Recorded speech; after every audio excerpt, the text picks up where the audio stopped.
Hello दोस्तों, स्वागत है आप सबका अपने YouTube चैनल जी10 टॉक में। दोस्तों माफ़ करिएगा, 2 दिन वीडियो अपलोड नहीं हो सका। कुछ व्यक्तिगत व्यस्तता थी, इसीलिए तो टीईटी की परीक्षा से राहत मांगी जा रही है। खैर चलिए हम अपनी पढ़ाई की बात करते हैं। पढ़ाई का 11वां दिन और आज हमें पढ़ना है पर्सनालिटी, व्यक्तित्व के बारे में। दोस्तों आप लोग देख रहे हैं स्पेशल 60 सीरीज, जिसमें हम प्रतिदिन आपके लिए बाल विकास और शिक्षा शास्त्र से संबंधित किसी टॉपिक को लेकर आते हैं। आज हम पढ़ रहे हैं पर्सनालिटी को। पर्सनालिटी क्या है? यानी व्यक्तित्व। व्यक्तित्व किसी व्यक्ति के समस्त गुण, व्यवहार, भावना और सोच का अनोखा संगठन है।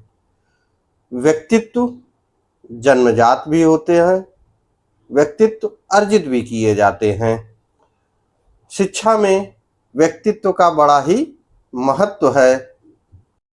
व्यक्तित्व के प्रकार, सबसे पहले हम चर्चा करेंगे यूनानी चिकित्सक हिप्पोक्रेट्स के अनुसार व्यक्तित्व के प्रकार की। इन्होंने 4 प्रकार के व्यक्तित्व बताए हैं। सबसे पहला इन्होंने बताया है आशावादी उत्साही, दूसरा क्रोधी सक्रिय, तीसरा उदासीन गंभीर, चौथा शांत और स्थिर। जुंग के व्यक्तित्व वर्गीकरण को पढ़ते हैं। जुंग ने व्यक्तित्व को 3 वर्गों में बांटा है। पहला इंट्रोवर्ट यानी अंतर्मुखी व्यक्तित्व। इस व्यक्तित्व के लोग अकेले रहना पसंद करते हैं और विचारशील होते हैं। दूसरा एक्सट्रोवर्ट यानी बहिर्मुखी व्यक्तित्व। ऐसे व्यक्तित्व वाले व्यक्ति मिलनसार होते हैं और सक्रिय रहते हैं। तीसरा एम्बिवर्ट यानी मध्यवर्ती। एम्बिवर्ट व्यक्तित्व वाले लोगों में इंट्रोवर्ट और एक्सट्रोवर्ट के गुणों का मिश्रण होता है। शेल्डन ने शारीरिक आधार पर व्यक्तित्व का वर्गीकरण किया है। इन्होंने पहला बताया है मोटा और मिलनसार, दूसरा मजबूत और सक्रिय, तीसरा पतला और विचारशील। व्यक्तित्व के सिद्धांतों पर चर्चा करते हैं। सबसे पहले चर्चा करते हैं संक्षेप में गुण सिद्धांत, जिसे ट्रेट थ्योरी कहा जाता है, और इसे दिया है आलपोर्ट और कैटल ने।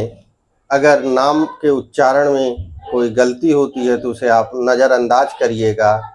हमारा उद्देश्य सिर्फ सीख के परीक्षा को पास करना है, और उसमें कोई भी त्रुटि हो रही है तो आप मुझे भी अवगत कराएंगे। गुण सिद्धांत, इसमें बताया गया है कि व्यक्तित्व गुणों का समूह होता है। दूसरा सिद्धांत प्रकार सिद्धांत है, टाइप थ्योरी, जिसे जुंग और शेल्डन ने दिया है। इनके अनुसार व्यक्तित्व निश्चित प्रकारों में विभाजित है। तीसरा सिद्धांत फ्रायड का साइको एनालिटिकल थ्योरी है, जिसमें व्यक्तित्व की संरचना यानी इड, ईगो, सुपर ईगो की बात कही गई है। मैं चाहूँगा कि आप लोग इस थ्योरी को किताबों से विस्तार से पढ़िएगा, और इस थ्योरी को पढ़ने के बाद आप देखेंगे कि आपको व्यक्तित्व के बारे में बड़ा गहन ज्ञान प्राप्त होगा। चौथी थ्योरी ह्यूमनिस्टिक थ्योरी है, जिसे मास्लो एंड रोगर्स ने दिया है। इन्होंने बताया है व्यक्तित्व आत्मविकास, सेल्फ एक्चुअलाइजेशन की प्रक्रिया है। व्यक्तित्व कैसे मापते हैं? व्यक्तित्व मापने का सबसे पहला और आसान तरीका है प्रश्नावली, क्वेश्चनेयर। दूसरा व्यक्तित्व सूचकांक, पर्सनालिटी इन्वेंटरी। तीसरा प्रोजेक्टिव तकनीक, जिसे हम TAT भी कहते हैं।